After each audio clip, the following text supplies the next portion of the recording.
こんにちは、ただ服を作るの泉です。今回はトットのお友達からのオーダーの服を作っていきたいと思います。どんなオーダーかっていうと、なんと小田切丈さんみたいになりたいというオーダーでした。難しそうですね。本人のイメージしている写真を見せてもらったんですけど、小田切丈さんが黒いパンツに黒いロングシャツを着ている写真を見せてくれたんですね。なので本人はロングシャツが欲しいということだったので、試しにと思って以前この動画で紹介したコーデュロイの生地を使ったロングシャツを着てもらいました。これなんですけど、そのトットのお友達は羨ましいくらいモデル体型の人なんですね。すごく背が高くてシュッとスリムな男性なんですが、さすがにこのレディース用のデザインで作ったものを着てもらうと似合ってはいるんですけど、なんだかちょっと女性っぽい雰囲気がやっぱりしてしまったので、このデザインをもとにその人のためのオーダーのロングシャツを作っていきたいと思います。それでは早速始めたいと思います。スタート。私が作ったコーデュロイのロングシャツは、この月よりよしこのシャツ&ブラウスっていう本の中の4番シャツワンピース、このパターンを元に作りましたが、今回はメンズということなので、さすがにこの肩幅がちょっとレディース用なので小さいので、こちらのボンポンさんの何歳でもおしゃれを楽しめる手作り服という本の中の1番のベーシックシャツ、このパターンをもとに丈を長くして作っていきたいと思います。で、サイズはどうしようかなと思ったんですけど、ここにちょうどサイズと身長のイメージが書いてあるんですが、この L サイズを着たこの男性が身長183センチだそうなので、その彼も身長180センチなので、だいたいこのくらいのサイズでいいかなと思います。ちょっと肩幅のある男性なので、少し大きめでもいいかなと思うので L サイズで作っていきたいと思います。今回使う生地はじゃーん、こんな茶色のリネンの生地を用意しました。本人の希望は小田丈さんになりたいだったんですけど、小田丈さんは黒っぽいロングシャツを着てらっしゃったから、黒い生地を本人に体に当ててみたんですね。そしたらなんか意外と似合っていなくて、本人も黒じゃないなっていう風に言っていて、でそこで奥様からベージュとか生成りのパンツを持っているから茶色っぽい生地がいいんじゃないのっていう風なアドバイスをいただいて、今回はこんな茶色の生地を選んできました。生地を当ててみるとなんとなくこんな感じかなと思います。ナチュラルな感じだけどシックでかっこいいかなと思います。でね、このトルソをいつもとなんかちょっと違うなーって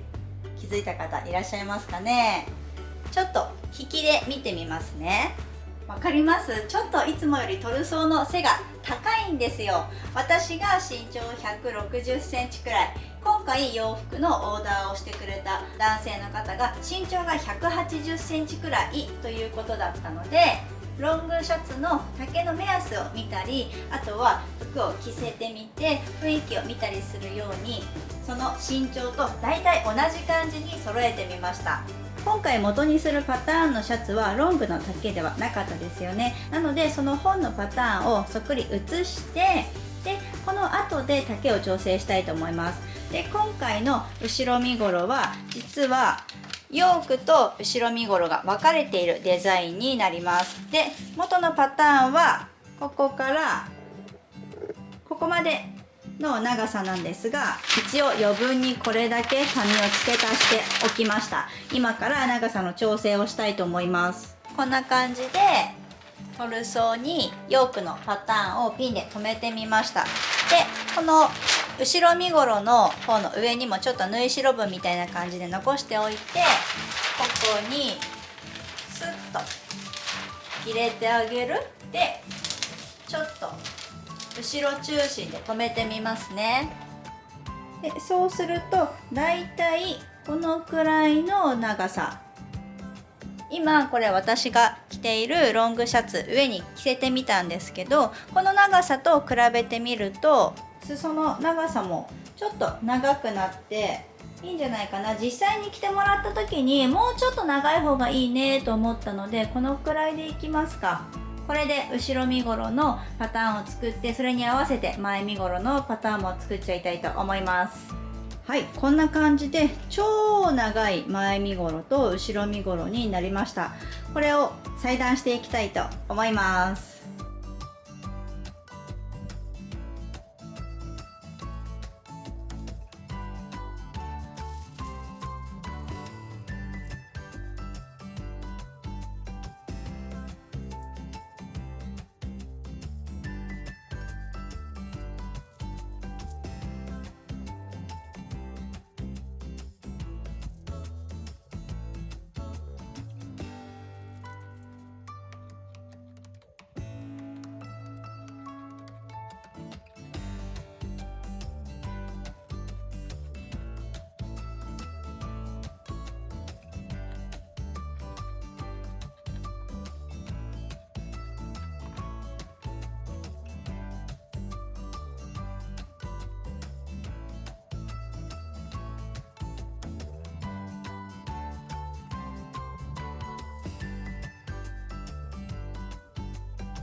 はい、ということで裁断完了しました。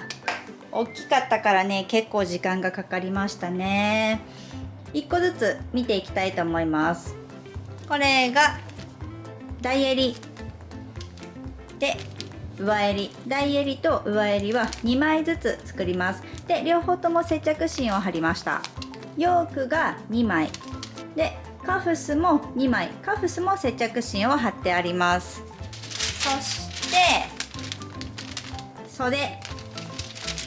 後ろ身ごろ、前身ごろですね。で、今回この袖の部分の空きの部分の作り方がね、私まだ1回も作ったことがない作り方で本に書いてあったので、ちょっとね楽しみです。どんな風に作るのかなと思っているので、ここのところはまた紹介したいと思います。はい、ということで今回はこの準備が終わったところでおしまいにしたいと思います。次回はじゃんじゃん作っていこうと思いますので、楽しみにしていてください。最後まで見ていただきありがとうございました。